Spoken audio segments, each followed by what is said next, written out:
Hello everyone, welcome to सरकारी library. आज हम इस वीडियो में रेलवे, बीपीएससी, जेपीएससी, एसएससी और जेएसएससी इन सभी के लिए झारखंड जीके नहीं, ऑल इंडिया जीके में हम हिस्ट्री के तहत जो धार्मिक आंदोलन हुआ था प्राचीन भारत में, जैसे बौद्ध धर्म, जैन धर्म, तो उनमें से एक धर्म है बौद्ध धर्म। तो बौद्ध धर्म से बहुत ज़्यादा क्वेश्चन पूछे जाते हैं एग्जाम में, तो आज हम बौद्ध धर्म को पूरा विस्तार में स्टडी करेंगे। सबसे पहले जो हमारा नोट्स है तो आप देख सकते हैं यहाँ पे बौद्ध धर्म को हमने ओपन कर लिया है और इसको हम पूरे डिटेल में स्टडी करेंगे। और ये वीडियो आपका एसएससी एग्जाम को पूरी तरह से कवर कर जाएगा। जेपीएससी, जेएसएससी, बीपीएससी जितना भी वनडे एग्जाम है तो उन सभी को ये वीडियो कवर कर लेगा बौद्ध धर्म को लेकर। तो हम पूरे डिटेल में बौद्ध धर्म को समझते हैं। समझना कुछ नहीं है, बस पढ़ना है और आपको चीज़ों को याद रखना है। याद नहीं रखेंगे तो फिर आपका कोई काम का नहीं है ये वीडियो।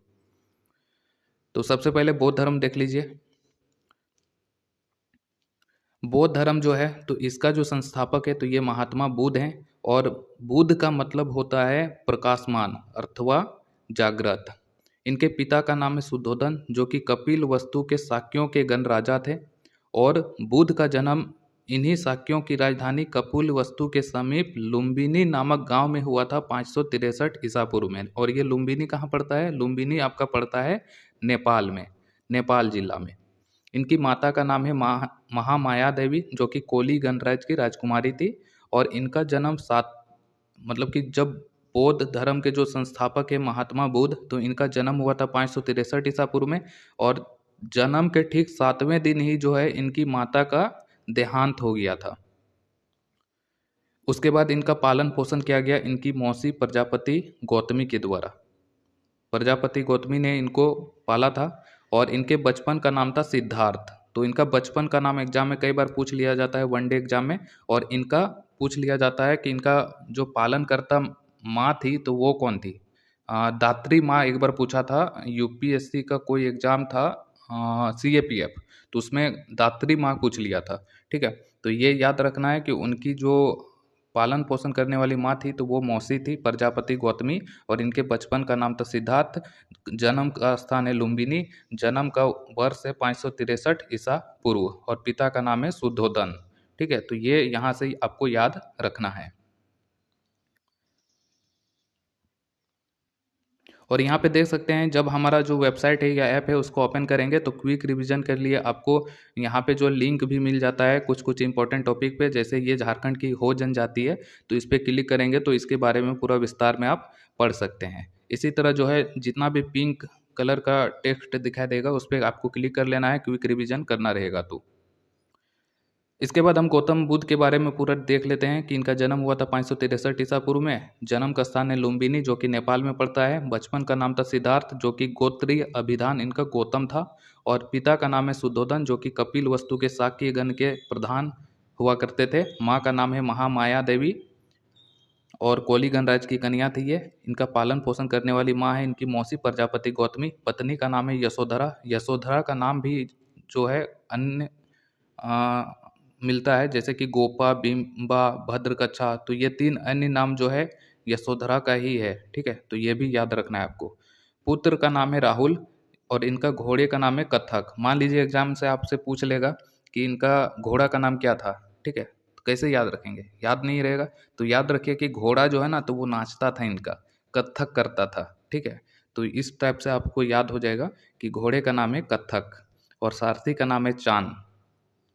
और इनका मृत्यु कब हुआ था? तो मृत्यु हुआ था 483 ईसा पूर्व में। और ये कहाँ पे हुआ था? मल्लोक की राजधानी कुशीनगर में इनका मृत्यु हुआ था 483 ईसा पूर्व में। यहाँ पे देख सकते हैं कि इनका जो जन्म है 563 हुआ था और मृत्यु हुआ था 483, यानी कि 563 में से 483 घटा देंगे तो ये हमारा हो जाएगा 80 वर्ष। यानी कि इनका जो उम्र है तो वो 80 वर्ष का था। ठीक है, 80 वर्ष की आयु में जो है इनका देहांत हुआ था गौतम बुद्ध का। और याद रखना है कि जन्म हुआ था लुम्बिनी में, जबकि मरे थे कुशीनगर में। उसके बाद 563 ईसा पूर्व में इनका जन्म होता है। इसके बाद इनका जो है 16 वर्ष की आयु में ही इनका विवाह हो जाता है। किसके साथ विवाह होता है? यशोधरा के साथ। और यशोधरा से ही फिर इनको एक पुत्र की प्राप्ति होता है जिसका नाम रखा जाता है राहुल। इसके बाद जैसे जैसे गौतम बुद्ध बड़े हुए तो उन्होंने अपने जीवन में 4 दृश्य देखा था, जिससे प्रभावित होकर उन्होंने जो है पूरा वैराग्य जीवन को अपनाने का मन बना लिया था। ये 4 दृश्य क्या-क्या देखा था? एक वृद्ध व्यक्ति को देखा था, बीमार व्यक्ति को देखे, मृत व्यक्ति को देखे और एक सन्यासी को देखे थे। ये तीनों जो है पूरी तरह से जीवन से एकदम ग्रसित थे, दुःख, पीड़ा सब चीज़ था इन तीनों के पास। लेकिन वहीं पे जब सन्यासी को देखे तो उनको प्रसन्न मुद्रा में देखे थे, हँसते हुए। तो इसी कारण से उन्होंने वैराग्य जीवन को अपनाना स्वीकार किया और वे सन्यासी बन गए थे। इसके बाद है गौतम बुद्ध से जीवन संबंधित बौद्ध धर्म के कुछ प्रतीक है जो कि एग्जाम में आपको पूछ लिया जाता है कि गौतम बुद्ध का जन्म का प्रतीक चिन्ह क्या है। तो ये याद रखना है, कमल और सांड है। इसी तरह उनका गृह त्याग, जिसे कि बौद्ध धर्म में महाभिनिष्क्रमण कहा जाता है, तो इसका प्रतीक है घोड़ा। और उनके ज्ञान का प्रतीक है पीपल, इसी को बोधि वृक्ष भी कहा जाता है, पीपल के वृक्ष को। और इन्होंने जब पहला उपदेश दिया था, पहला उपदेश इन्होंने सारनाथ में दिया था और सबसे ज़्यादा उपदेश जो है तो वो भी दिया गया था सारनाथ में। तो उपदेश को कहा जाता है धर्म चक्र परिवर्तन। और जो निर्वाण है, तो निर्वाण का इनका प्रतीक चिन्ह है पद चिन्ह। और जब इनका मृत्यु हुआ था 483 ईसा पूर्व में, तो उसको कहा जाता है महापरिनिर्वाण। और मृत्यु का प्रतीक है बौद्ध धर्म में स्तूप। तो ये याद रखना है, ये प्रतीक चिन्ह आपको याद रखना है। इसके बाद यहाँ पे देख सकते हैं कि उनका जन्म हुआ था 563 ईसा पूर्व में, फिर 563 ईसा पूर्व में, और 16 वर्ष में उनका विवाह हो जाता है। उसके बाद 29 वर्ष के आयु में जो है वे घर को त्याग देते हैं, गृह को त्याग देते हैं 29 वर्ष की आयु में, जिसको कि बौद्ध धर्म में महाभिनिष्क्रमण कहा जाता है। ठीक है, ये याद रखना है। घर त्यागने के बाद सबसे पहले वे एक आम के बागान में गए थे और उस आम का बागान का नाम था अनुपीय। तो ये भी याद रखना है। उसके बाद वहाँ से फिर वह वैशाली गए और वैशाली में उनको अलार कलाम के साथ पहला मुलाकात हुआ, जो कि सांख्य दर्शन के एक दार्शनिक हुआ करते थे अलार कलाम। इसके बाद फिर वो राजगृह के समीप रुद्रक रामपुत्र से मिले और यही दोनों जो है उनके प्रारंभिक गुरु थे। तो एग्जाम में पूछ लिया जाए कि गौतम बुद्ध के प्रारंभिक गुरु कौन थे, तो ये दोनों का नाम याद रखना है, अलार कलाम और रुद्रक रामपुत्र। ठीक है, तो ये दोनों नाम याद रखना है। गौतम बुद्ध के प्रारंभिक गुरु थे अलार कलाम और रुद्रक रामपुत्र। इसके बाद यहाँ पे देख लिए हमने कि 16 वर्ष में उनका विवाह हो गया, 29 वर्ष में घर छोड़ दिया। 29 वर्ष में घर छोड़ने के बाद 6 वर्ष बाद जो है उनको ज्ञान की प्राप्ति हुआ। तो 29 में 6 जोड़ेंगे तो ये हो जाएगा हमारा 35 वर्ष। तो 35 वर्ष की आयु में उनको ज्ञान की प्राप्ति हुआ था बैसाख पूर्णिमा के दिन, यानी कि बैसाख का महीना था और पूर्णिमा का दिन था। तो बैसाख पूर्णिमा के दिन उनको ज्ञान की प्राप्ति हुआ था बोधि वृक्ष के नीचे, पीपल या बोधि वृक्ष के नीचे। और ये कौन सी नदी के तट पे? निरंजना या पुनपुन नदी के तट पे उनको ज्ञान की प्राप्ति हुआ था, गया में। ठीक है, तो ये याद रखना है कि 6 वर्ष बाद, घर छोड़ने के 6 वर्ष बाद उन्होंने बहुत घोर तपस्या किया और 35 वर्ष की आयु में उनको बैसाख पूर्णिमा के दिन बोधि वृक्ष के नीचे निरंजना पुनपुन नदी के तट पे सिद्धार्थ को ज्ञान की प्राप्ति हुआ और उसी दिन के बाद ये तथागत कहलाने लगे। और ज्ञान की प्राप्ति के बाद वे फिर बुद्ध के नाम से वे फेमस हो गए हैं। इसके बाद यहाँ पे कुछ ये सब जो है ज़्यादा तो इम्पोर्टेंट नहीं है, लेकिन फिर भी याद रखना है कि ज्ञान प्राप्ति हुआ था उनको बोध गया में, जो कि बिहार में है, निरंजना नदी के तट पे पीपल वृक्ष के नीचे ज्ञान की प्राप्ति हुआ था। तो जब वे तपस्या कर रहे थे तो उनका तपस्या को भंग करने का प्रयास किया जाता था कामदेव के द्वारा, लेकिन जब वह तपस्या पे बैठे तो तपस्या के जस्ट 8वें दिन ही उन्हें ज्ञान की प्राप्ति हो गया था। ज्ञान प्राप्ति के बाद उन्होंने अपने ज्ञान को लोगों में बांटना शुरू किया और सबसे पहले वे बोध गया में, देखिए बोध गया जो है उस टाइम पे उरुवेला के नाम से जाना जाता था। उसके बाद ज्ञान को बांटने के लिए सबसे पहले वे सारनाथ गए और सारनाथ उस टाइम पे ऋषि पतनम या मृगदाव के नाम से जाना जाता था। और सारनाथ में उन्होंने अपने 5 ब्राह्मण सन्यासियों को पहला उपदेश दिया था, जिसे कि धर्म चक्र परिवर्तन के नाम से जाना जाता है बौद्ध धर्म में। उसके बाद बुद्ध ने सर्वप्रथम 2 शूद्र, 4 वर्ण है, एक हो जाएगा हमारा ब्राह्मण, क्षत्रिय, वैश्य, शूद्र। तो उन्होंने शूद्रों को भी जो है बौद्ध धर्म का ज्ञान दिया था। और ये सबसे पहले दो शूद्र का नाम आपको याद रखना है एग्जाम पॉइंट ऑफ व्यू से। एक का नाम है तपस्सु और दूसरे हैं भल्लिक। ये तो दो पहले शूद्र व्यक्ति थे जिनको कि बौद्ध धर्म का अनुयायी बनाया गया था गौतम बुद्ध के द्वारा। उसके बाद इसके बाद ये फिर जब राजगिरी पहुंचते हैं तो राजगिरी में उस टाइम पे हर्यक वंश के शासक थे बिंबिसार, और उन्होंने उनका राजगिरी में भव्य स्वागत किया और दान में दिया था उनको बेनु वन विहार दान में दिया था। उसके बाद राजगिरी के बाद फिर वे जो है वैशाली गए, और वैशाली में लिक वैशाली के जो लिच्छवी शासक थे तो उन्होंने उनका वैशाली में स्वागत किया, और वहाँ पे उन्होंने फिर दिया था कुटाग्र साला नामक विहार दान में दिया था। और इनके कुछ शिष्य हैं जिनका नाम आपको याद रखना है। शिष्यों के नाम है जैसे सारीपुत्र हो जाएगा, महामोदलायन हो जाएगा, उपाली हो जाएगा, अभय हो जाएगा, आनंद हो जाएगा। तो ये सभी इनके शिष्य थे। और ये मोस्ट इम्पोर्टेंट है, ये जो उनकी मौसी थी प्रजापति गौतमी, तो ये पहली भिक्षुनी बनी थी बौद्ध धर्म का। ठीक है, तो ये याद रखना है। उसके बाद ये वाला जो है ना, ये भी एग्जाम में पूछा जाता है। एक मिनट बैक हो गया, फिर से हम चल जाते हैं टॉपिक पे।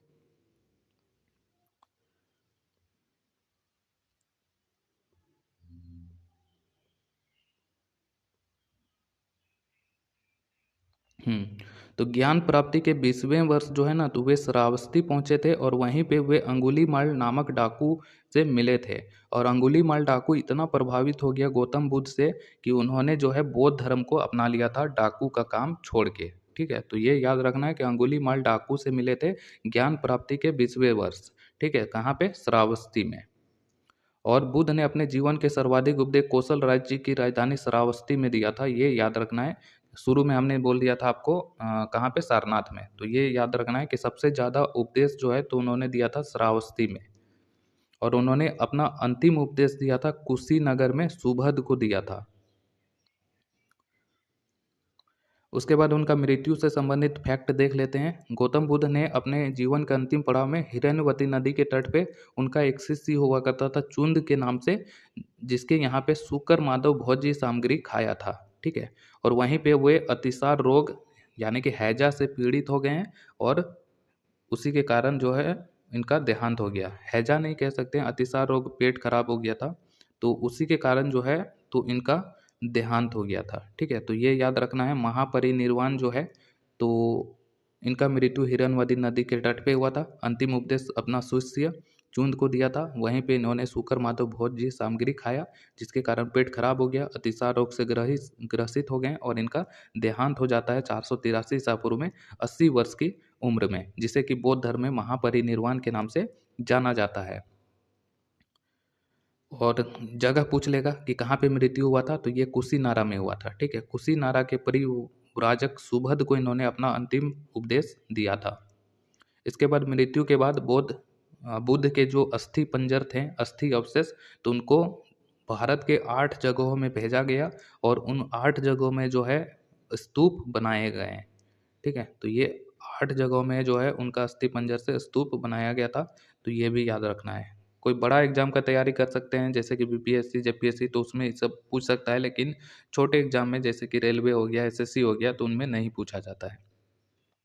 उसके बाद बौद्ध धर्म की शिक्षा और सिद्धांत देख लेते हैं। उन्होंने सबसे ज़्यादा जो उपदेश दिया था तो ये आम जनता का जो भाषा हुआ करता था पाली भाषा, तो पाली भाषा में उपदेश दिया था। और उन्होंने वेद का सत्ता यानी कि जो हमारा ऋग्वेद हो गया, अथर्ववेद हो गया, सामवेद हो गया, तो इनका जो सत्ता था तो उसको अस्वीकार कर दिया था। उन पे लिखी बातों को ये नहीं मानते थे। इसके बाद ये फिर जन्म आधारित जो वर्ण व्यवस्था हुआ करता था कि हम जन्म ले लिए क्षत्रिय कुल में तो क्षत्रिय के हो गए हैं, तो इस टाइप का जो वर्ण व्यवस्था का सिद्धांत था तो उसको भी इन्होंने मानने से इनकार कर दिया था। तो ये याद रखना है। इसके बाद ये कुछ है, हाँ, बौद्ध धर्म के त्रिरत्न का नाम याद रखना है। बुद्ध धम्म संघ, ये बौद्ध धर्म के त्रिरत्न है। बौद्ध धर्म में 4 आर्य सत्य है कि दुख सभी को है, दुख समुदाय, दुख निरोध, तो दुख निरोध गामी प्रतिपदा, तो ये 4 आर्य सत्य हैं, तो इनको भी याद रखना है। उसके बाद दुख है तो उसको खत्म करने के लिए मध्यम मध्यमा प्रतिपदा या मध्यम मार्ग भी है, जिसे अष्टांगिक मार्ग कहा जाता है। और जो ये अष्टांगिक मार्ग है, तो ये जो है जो 4 दुख था तो उनको खत्म करने का उपाय है।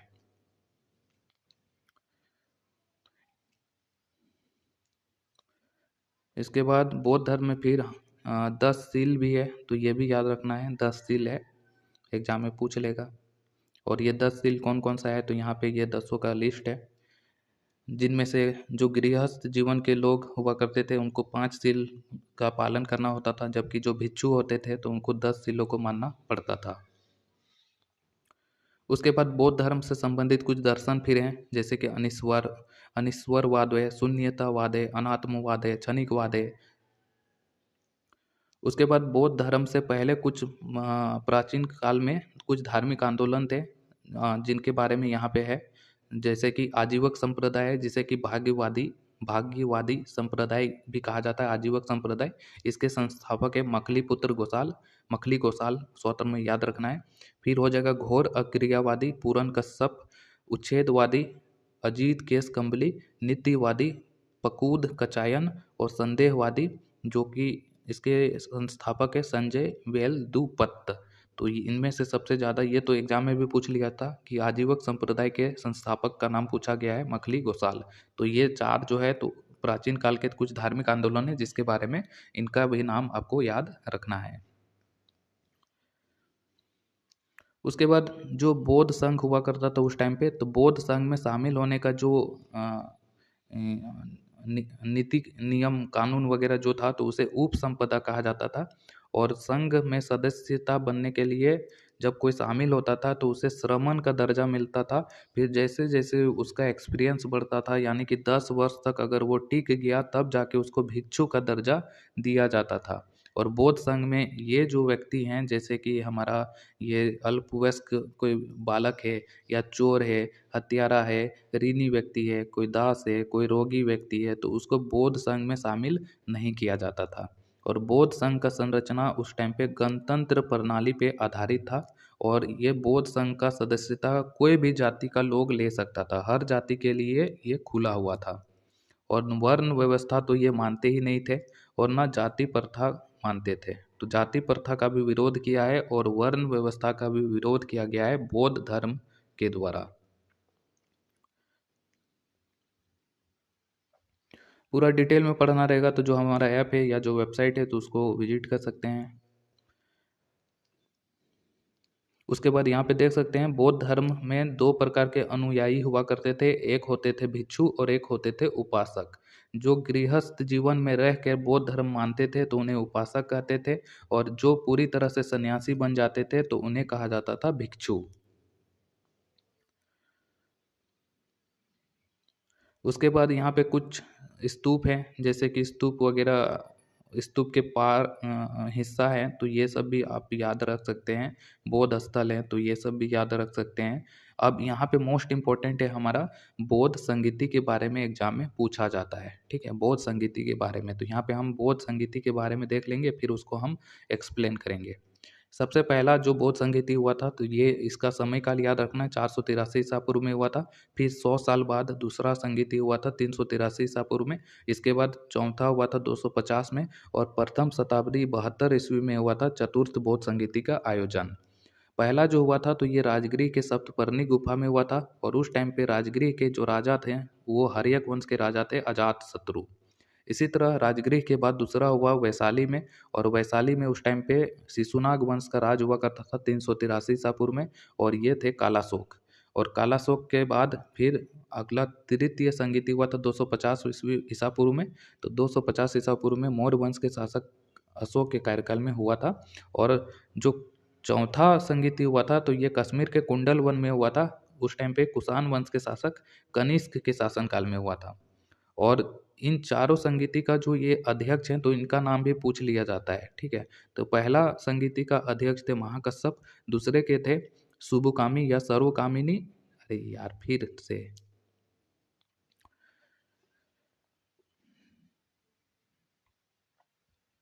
1 मिनट, फिर से ओपन हो जाएगा। फिर से हम जाते हैं टेबल पे जल्दी जल्दी से। किधर गया हमारा टेबल? हाँ, ये रहा। तो यहाँ पे देख सकते हैं पहला संगीति का जो अध्यक्ष थे महाकश्यप, दूसरा का हो जाएगा सुबुकामी या सर्वकामिनी, तीसरा का हो जाएगा मोगली पुततिस और चौथा का हो जाएगा वसुमित्र और उपाध्यक्ष थे अश्वघोष। ठीक है, तो ये याद रखना है यहाँ पे कि सबसे पहले संगीति 4 हुआ था और इनका समय काल याद रखना है, स्थान याद रखना है, अध्यक्ष याद रखना है और शासनकाल किसके शासनकाल में हुआ था ये याद रखना है। ठीक है, तो मोस्ट इम्पोर्टेंट है ये टेबल, एकदम स्क्रीनशॉट ले लेना है, इसको याद रखना है। हाँ, और यहाँ पे और भी 2 चीज़ याद रखना है इस टेबल से रिलेट करके, कि यहाँ पे देख सकते हैं कि जो पहला बौद्ध संगीति हुआ था तो यहीं पे बुद्ध के जो उपदेश थे तो इनको सूत पिटक और विनय पिटक बौद्ध धर्म का जो 2 पुस्तक है तो उनमें संकलित किया गया था। ठीक है, तो बुद्ध के द्वारा जो भी उपदेश दिया गया है तो उनको सूत पिटक और विनय पिटक में लिखा गया था प्रथम बौद्ध संगीति में। ठीक है, इसी तरह जो दूसरा बौद्ध संगीति हुआ था तो यहीं पे संघ जो हुआ करता था तो बौद्ध संघ 2 भागों में बट गया था, स्थविर और महासंघिक। और तीसरा जो संगीति हुआ था तो इसमें तीसरा पिटक बौद्ध धर्म का अभिधम पिटक का रचना हुआ था, संकलित किया गया था। और जो चौथा बौद्ध संगीति है तो इसमें बौद्ध धर्म खुद विभाजित हो गया 2 भाग में, एक हो जाएगा हीनयान और एक हो जाएगा महायान। ठीक है, तो बौद्ध धर्म 2 भाग में विभाजित हो गया, हीनयान और महायान चतुर्थ बौद्ध संगीति में। यहाँ पे दोनों में फर्क है। यहाँ पे देख सकते हैं कि जो दूसरा बौद्ध संगीति है तो इसमें बौद्ध संघ बंटा था स्थविर और महासंघिक में, लेकिन जो चौथा है तो इसमें बौद्ध धर्म बंट गया हीनयान और महायान में, ये याद रखना है। अब हीनयान और महायान क्या है, इसमें अंतर भी तो एग्जाम में पूछा जा सकता है कि आखिर हीनयान क्या है, महायान क्या है, तो यहाँ पे पूरा डिटेल में इसको पढ़ सकते हैं, पढ़ना रहेगा तो पढ़ लीजिए। उसके बाद हम कुछ इम्पोर्टेंट फैक्ट और देख लेते हैं। हाँ, यहाँ पे एग्जाम में पूछा जाता है आपका इन तीनों का लेखक के बारे में। ठीक है, तो सूत पिटक हमने देख ही लिया कि बुद्ध के द्वारा जो भी उपदेश दिया गया है तो उन्हीं को लिखा गया है सूत पिटक और विनय पिटक में। और सूत पिटक जो है तो ये बौद्ध धर्म का सिद्धांत है इसमें, और इसी में जो है 5 निकायों में ये विभाजित है सूत पिटक, और जिनमें से एक अंगुत्तर निकाय जो है तो ये बहुत इंपॉर्टेंट है। इसी में जो है 6ठा शताब्दी ईसा पूर्व का जो हमें 16 महाजनपदों के बारे में उल्लेख मिलता है तो इसी अंगुत्तर निकाय से हमें जानकारी मिलता है, जो कि सूत पिटक का ही एक भाग है। इसी तरह सूत पिटक का जो रचनाकार है तो वो है इनका शिष्य आनंद के द्वारा रचा गया था। और जो विनय पिटक है तो विनय पिटक में यहाँ पे देख सकते हैं जो बौद्ध संघ के भिक्षु हुआ करते थे, भिक्षु भिक्षुनी, तो उनके अनुशासन से संबंधित नियम कानून है। और विनय पिटक का रचनाकार कौन है, उपाली उनका शिष्य है। इसी तरह यहाँ पे देख सकते हैं अभिधम पिटम। अभिधम पिटम हमने देख ही लिया कि तृतीय बौद्ध संगीति में जो मोगली पुत्तीस के द्वारा अध्यक्षता किया गया था तो उसमें इसका संकलन हुआ था अभिधम पिटक का। और इसमें बुद्ध के द्वारा जो भी उपदेश या सिद्धांत दिया गया है तो उनका दार्शनिक व्याख्या किया गया है अभिधम पिटक में, तो ये याद रखना है। इसके बाद त्रिपिटक के अलावा और भी कुछ बौद्ध ग्रंथ हैं जो कि पाली भाषा में लिखे गए हैं, जिनमें से एक हो जाएगा मिलिंद पन्हो। मिलिंद पन्हो में हमें यूनान का शासक मिनांडर और जो बौद्ध भिक्षु है नागसेन, तो उनके बीच में जो भी वार्तालाप हुआ है तो उसके बारे में जानकारी मिलता है मिलिंद पन्हो से। इसी तरह दीपवंश एक पुस्तक है बौद्ध धर्म का जिसमें श्रीलंका के बारे में जानकारी मिलता है। फिर महावंश एक बुक है जिसका रचयिता है मदंत महानाम। ठीक है, इसमें मगध के राजाओं का क्रमबद्ध सूची मिलता है, जैसे कि हर्यक वंश हो जाएगा, शिशुनाग वंश हो जाएगा, नंद वंश हो जाएगा, तो इनका जो शासक हैं तो उनका पूरा काल क्रम के अनुसार उनके बारे में जानकारी मिलता है हमें महावंश से, जिसका रचनाकार है मदंत महानाम। इसी तरह बुद्ध के पूर्व जन्मों का जो कथा है तो उनको जातक कथाओं में शामिल किया गया है जो कि पाली भाषा में रचित है। फिर एक हो जाएगा महावस्तु जो कि विनय पिटक से संबंधित है। उसके बाद बुद्ध की कुछ मुद्रा है जो कि यूपीएससी में पूछा जाता है, यूपीएससी के एग्जाम में, तो ये कुछ है तो इनको पढ़ना चाहेंगे तो पढ़ सकते हैं, पढ़ लीजिए। इसके बाद देख लेते हैं हम, हाँ तो ये हमारा खत्म हो गया बौद्ध धर्म खत्म हो गया। ठीक है, इसके बाद हमें जैन धर्म को कवर करना रहेगा तो हम यहाँ पे फिर 2 पे क्लिक करेंगे और जैन धर्म पे चल जाएंगे और जैन धर्म पूरा डिटेल में फिर हमारे सामने ओपन हो जाएगा। यहाँ पे देख सकते हैं, तो अगला वीडियो जो आएगा तो वो जैन धर्म पे आएगा। ठीक है, आज के वीडियो में इतना ही, फिर मिलते हैं अगले वीडियो में। जो हमारा वेबसाइट है या जो हमारा ऐप है सरकारी लाइब्रेरी, अगर आपको अच्छा लगता है वीडियो तो ये इसको डाउनलोड कर सकते हैं जो हमारा वेबसाइट है सरकारी लाइब्रेरी, वो गूगल क्रोम पे सर्च कीजिए सरकारी लाइब्रेरी डॉट इन, तो वहाँ पे ओपन हो जाएगा। यहाँ पे डाउनलोड ऐप पे क्लिक करेंगे तो हमारा ऐप भी डाउनलोड हो जाएगा आपके मोबाइल पे, फिर आप बहुत आसानी से चीज़ों को पढ़ सकते हैं।